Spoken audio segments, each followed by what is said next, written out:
Hello students, welcome back to our new video. तो आज आप लोग पढ़ोगे भैया क्लास 12 के स्टार्टिंग के जो 3 से 4 चैप्टर आपके होने वाले हैं, उनके जो मोस्ट इंपॉर्टेंट न्यूमेरिकल्स हैं, यानी कि यूं कह लो जो 2024 के बोर्ड एग्जाम में आके उठे हैं, वो सारे न्यूमेरिकल आज आपको इस वीडियो के अंदर हम बताने वाले हैं। तो एक एक सवाल आप लोग विद फॉर्मूला बहुत ही अच्छे तरीके से, बहुत ही सिंपल तरीके से बताएंगे। तो वीडियो को बिल्कुल भी स्किप मत करना, फुल एंड तक देखना।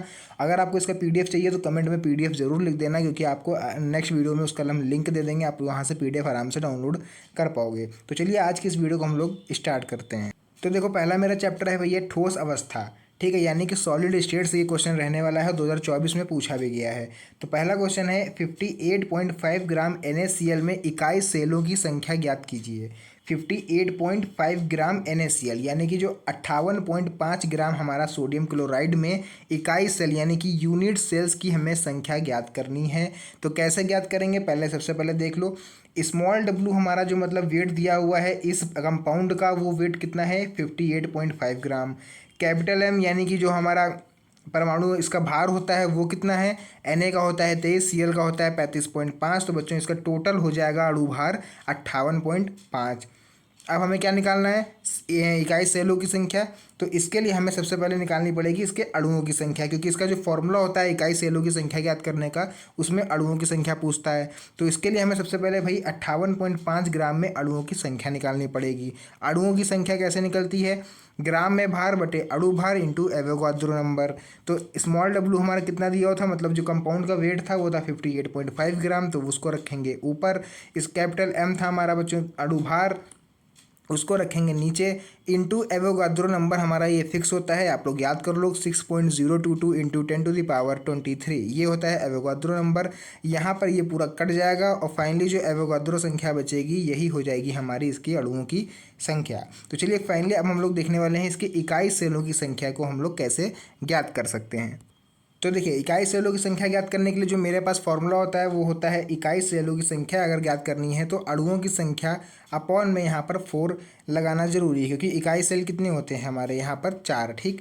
तो यहाँ पर फिलहाल हम क्या करेंगे, अणुओं की संख्या मैंने कितनी आई है, एवोगाद्रो नंबर 6.022 इंटू 10⁻23 और अपॉन में लिख लेंगे 4। इसको पूरा काट दोगे तो फाइनली आपका आंसर जो आपके पास आ जाएगा भाई वो आ जाएगा 1.5 इंटू 10⁻23। तो बच्चों इस तरह से ये हमारा पहला क्वेश्चन था, ये पूरी तरह से कंप्लीट हो चुका है। चलिए अब हम लोग देख लेते हैं अपना दूसरा क्वेश्चन। नेक्स्ट हम लोग सेकंड देख लेंगे। लिखा हुआ है तत्व ए तथा बी से बने यौगिकों की संरचना घनीय है, जिसमें ए परमाणु घन के कोनों पर तथा बी फलक केंद्र पर है।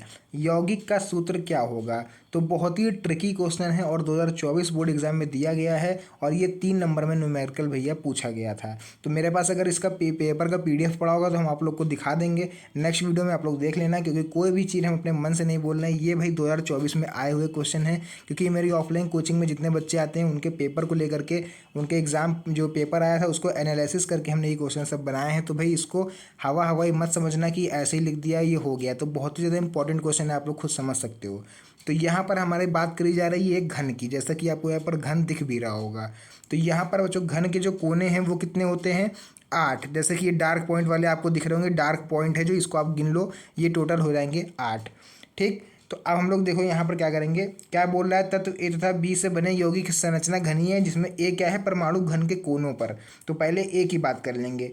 ए पर क्या, ए क्या है, घन के कोनों पर है। तो 1/8 इंटू 8, ये ऐसा हमने क्यों करा, आप लोग को इसका कारण भी बताएंगे। 1/8 हमने इसलिए करा क्योंकि टोटल यहाँ पर 8 जो पॉइंट है वो 8 है, मतलब कोने 8 हैं, उनको 8 से ही हम डिवाइड कर देंगे, क्योंकि कोने कितने होते हैं, 8 ही तो होते हैं। तो नॉर्मली यहाँ पर कट के 1 आ जाएगा। अब बी हम लोग बात कर रहे हैं, बी फलक केंद्र पर हो। तो इसके भाई देख लो फलक कितने होते हैं, ठीक। फलक अगर हम लोग यहाँ पर बात करेंगे तो इसका सामना, जैसे लूडो खेलो आप लोग, लूडो में नंबर मैक्सिमम नंबर कितना होता है, 6, तो मतलब उसके 6 फलक होते हैं, ठीक है। तो यहाँ पर इसको हम लोग इसको 2 से डिवाइड कर देंगे, क्योंकि फलक हमारे जो होते हैं यहाँ पर आपको दिख रहा होगा, साइडें जो होती हैं वो यहाँ पर 1/2 यानी कि उसका आधे से हम इसको काट देंगे। तो फाइनली इसका आंसर आ जाएगा 3। तो इसका जो रेशियो हो जाएगा वो हो जाएगा A/B इक्वल टू 1/3। तो इसका सूत्र जो हमारा बन के तैयार होगा वो आपको दिख रहा होगा, AB³, मतलब A सिंपल 1 था और B कितना हो गया 3। तो आप लोग अगर नहीं आपको ये समझ में आया तो आप लोग सीधे फॉर्मूला इसका याद कर लो, AB3, तो वही उसका आंसर हो जाएगा। उसके बाद क्वेश्चन नंबर 3 आपको दिख रहा होगा, मोस्ट इंपॉर्टेंट क्वेश्चन है।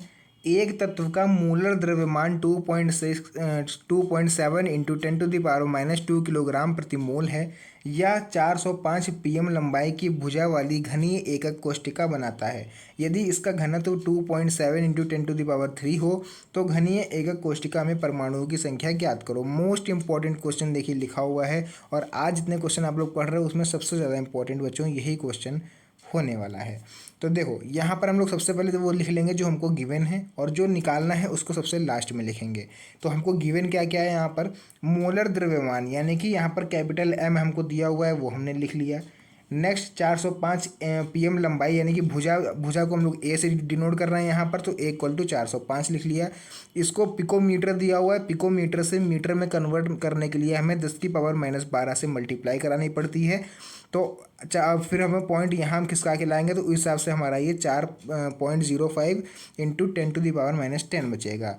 तो जो घनत्व होता है इसको रो हम लोग बोलेंगे, ये हमारा भाई दिया हुआ है 2.7 इंटू 10⁻3, और Na यानी कि एवोगाद्रो नंबर हमको 6.022 इंटू 10⁻23 दिया हुआ है। बच्चों यहाँ पर हमें ज्ञात क्या करना है, परमाणुओं की संख्या यानी कि जेड हमको फाइंड करना है। तो सिंपली हमने सबसे पहले यहाँ पर एक फॉर्मूला लिखा हुआ है, इस फॉर्मूले में किसको किससे डिनोट कर रहे हैं वो हम आपको बता देते हैं। तो ये लिखा हुआ है सिग्मा, ये सॉरी रो लिखा हुआ है, ठीक है। रो यानी कि इसको हम लोग बोलेंगे घनत्व, डेंसिटी एक तरह से। जेड हमें हो जाएगी परमाणु की संख्या, एम हमारा हो जाएगा मोलर द्रव्यमान, ए हो जाएगी भुजा, और एन ए हो जाएगा एवोगाद्रो नंबर। तो सब कुछ हमको गिवन है सिवाय किसके, जेड के। तो जेड हमको यहाँ पर फाइंड करना है, तो इस फॉर्मूले को हम लोग क्या करेंगे, जेड के हिसाब से कन्वर्ट कर लो, या तो डायरेक्ट वैल्यू रख दो, बाद में इक्वल कर लेना, ठीक है। तो वो आपकी मर्जी है। तो देखो सबसे पहले हम लोग क्या करेंगे, रो की वैल्यू हमको पता है हमने रख दी, इक्वल लगा दिया। जेड नहीं पता है छोड़ दो, एम पता है लिख लिया, ए क्यूब पता है लिख लिया, एवोगाद्रो नंबर पता है लिख लिया। तो ये पूरा कैंसिल आउट हो जाएगा, ठीक है। पावर केवल बचेंगी इन दोनों की।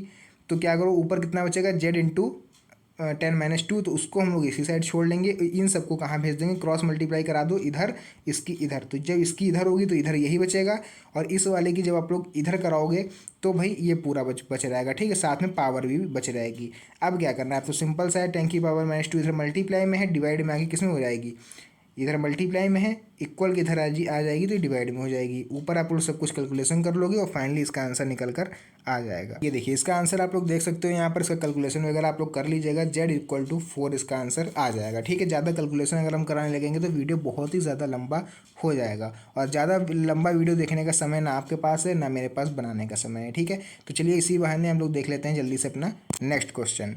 तो पहले चैप्टर के इंपॉर्टेंट सभी न्यूमेरिकल मेरे खत्म हो चुके हैं। यहाँ से सेकंड चैप्टर स्टार्ट हो जाता है, विलियन यानी कि सॉल्यूशन। और क्वेश्चन आपका रहने वाला है, किसी पदार्थ के 7.5 ग्राम को 75 ग्राम जल में घोला जाता है तो इसके हिमांक में 1.2 डिग्री सेल्सियस की कमी हुई, तो पदार्थ का अणुभार ज्ञात कीजिए। जल का मोलल अवनमन स्थिरांक 1.86 दिया हुआ है, ठीक है। तो ये भी मोस्ट इंपॉर्टेंट क्वेश्चन है। स्मॉल डब्लू यानी कि ग्राम में भार कितना दिया हुआ है, 7.5 ग्राम।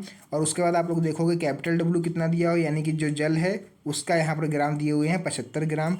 डेल्टा टी एफ आप लोग को दिया हुआ है यानी कि हिमांक में अवनमन, ठीक, 1.2 डिग्री सेल्सियस। और के एफ आप लोग को दिया हुआ है 1.86 यानी कि मोलल अवनमन स्थिरांक। स्मॉल एम आप लोग को यहाँ पर ज्ञात करना है, ठीक।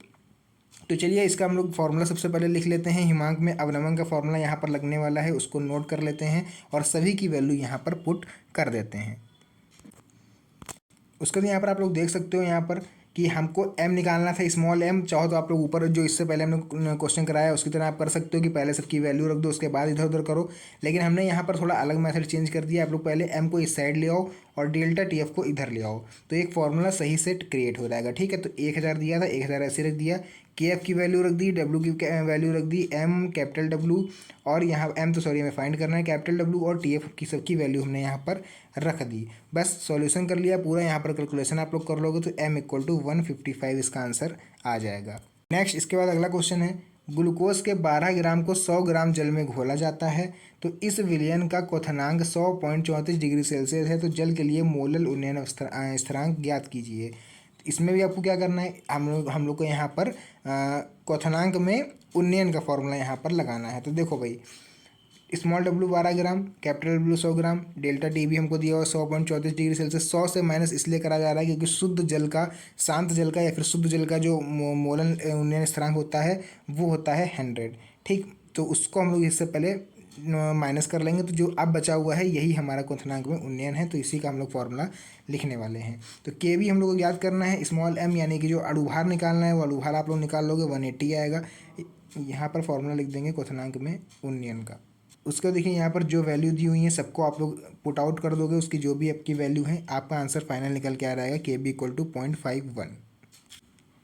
तो बस आज की इस वीडियो को हम लोग यहीं पे एंड करते हैं। अभी और न्यूमेरिकल बचे हुए हैं, आप लोग को हम दिखा देते हैं। ये देखिए तीसरे चैप्टर का बचा हुआ है, फोर्थ चैप्टर का बचा हुआ है, और भी बहुत सारे देखिए न्यूमेरिकल अभी बचे हुए हैं। तो भाई आज हमारे पास समय बहुत ही ज़्यादा कम है, इसलिए आज की वीडियो को यहीं पर एंड करना पड़ रहा है। वीडियो अच्छी लगी तो वीडियो को लाइक करना, और इसका सेकंड पार्ट पाना चाहते हो तो जल्दी से कमेंट में पार्ट 2 लिख दो, ताकि आपको हम नेक्स्ट वीडियो बहुत ही जल्द दे पाएँ। तो चलिए मिलते हैं नेक्स्ट एक किसी और इंटरेस्टिंग मज़ेदार वीडियो के साथ, तब तक के लिए धन्यवाद। जय हिंद।